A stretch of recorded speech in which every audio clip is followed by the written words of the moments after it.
Hi, I'm Cassandra Keller, and I'm going to be talking about the movement of the human body. Now, movement of the human body is too complex to talk about all in one short video, so I'm going to be specifically talking about the movement of the pole vault plant. As you can see, that is position A to position B. I'm going to begin talking about what effects the movement has on the hand and moving down through the arm to the shoulder and the rest of the body.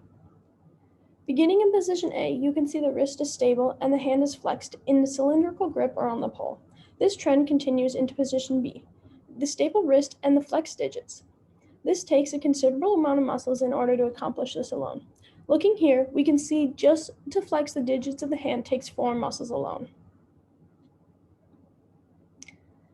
As you can see, the muscles of the arm include the flexors.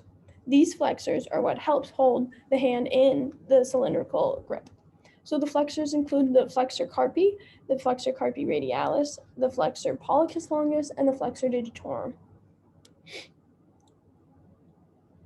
These all help hold and flex the fingers and the digits into the grip.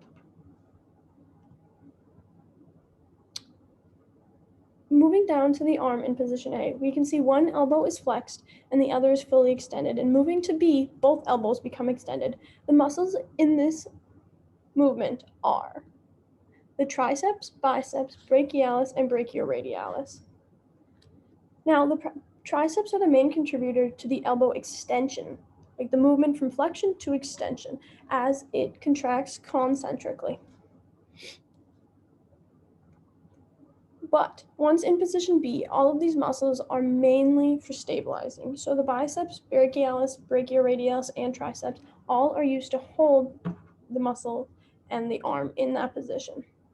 In pole vault, we need this position to stay because it is what allows us to swing upside down and finish the movement over the bar into the pit. So we depend on the muscles of the arm to stabilize us. Moving to the shoulder, which becomes flexed in going from A to B, more flexed in going from A to B. The muscles involved in this are the deltoid and the sits muscles. The sits muscle also is another word for the rotator cuff. So, the deltoid is the main contributor to this, and the rotator cuff muscles are the supraspinatus, infraspinatus, teres minor, and subscapularis. Now, they are the stabilizing factor in this movement. These muscles work to make sure that your shoulder does not become dislocated. So as your deltoid does the actual motion and helps fully flex the shoulder up and slightly abduct it, the sits muscles or the rotator cuff help stabilize your shoulder so it does not become dislocated. This is especially important due to how your glenohumeral joint is made, which is your shoulder joint, which connects from the glenoid head, so your glenohumeral head, to the glenoid cavity.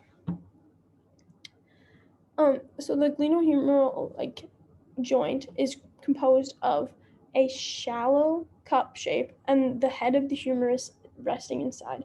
As you can see, this allows for easy slippage out, unlike your hip, which is holding the hip where it can't easily jump out. The glenohumeral head is a shallow cup. So it is very important that you have a good, strong rotator cuff in order to make sure that your shoulder does not dislocate in this motion. But because of the shape, you'd ask why we would have that shape. It allows for the great range of motion that we have.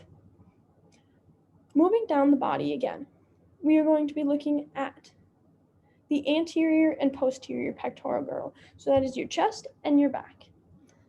These muscles help stabilize your body and work in flexing the shoulder. So these compose of the trapezius, rhomboid major and minor, and your levator scapulae, and your posterior pectoral girdle.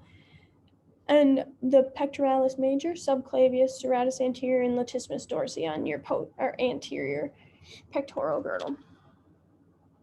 These help in raising and lowering the scapula in order to do the movement, and protraction, retraction, and elevation of the scapula and shoulders. So it helps throughout the whole movement and range of motion of your shoulders. Moving down the body once again, we get to reach your core. And in pole vaulting, these muscles must stay tight and strong throughout the movement to help hold back our lower body from swinging too early and messing up the swing and the movement. So in holding the core steady, we use all of our abdominal region. As you can see, the muscles of the core include your rectus abdominis, your internal obliques, your external obliques, and your transverse obliques. So really, we use basically everything in your core in order to help stabilize and keep from rotating, as well as holding back our lower body. Now we can look at our lower extremities. These all work together as biarticulate muscles to both flex the hip and flex the knee. When looking, we usually refer to them as our quads and our hamstrings. So our quads are on the front and our hamstrings are on the back.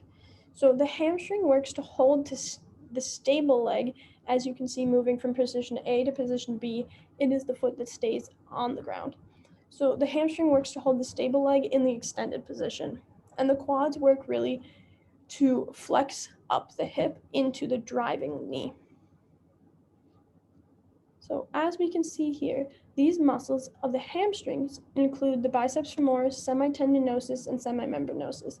These are biarticulate muscles, so it continues to work on the leg extension and the stable leg that we saw going from position A to position B, staying on the ground, as well as helping with the movement of the hip flexion and the knee flexion.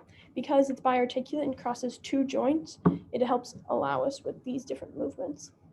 Now the quadriceps, these are also all biarticulate muscles. So you have your vastus medialis, your vastus lateralis, vastus intermedius, and rectus femoris. So those make up your quads. And those help primarily with the hip extension or flexion and knee flexion. And you also have your hip flexors, which work solely to help with the actual flexion of your hip and bringing it up in that driving knee. So that's your iliopsoas, which is another name for hip flexor, and that is made of your iliacus and your psoas muscles, which are located near your groin region. And you also have your sartorius muscle, which helps with your hip flexion. And that is all. I hope that helps with your understanding of a simple movement of the body in the pole vault plant.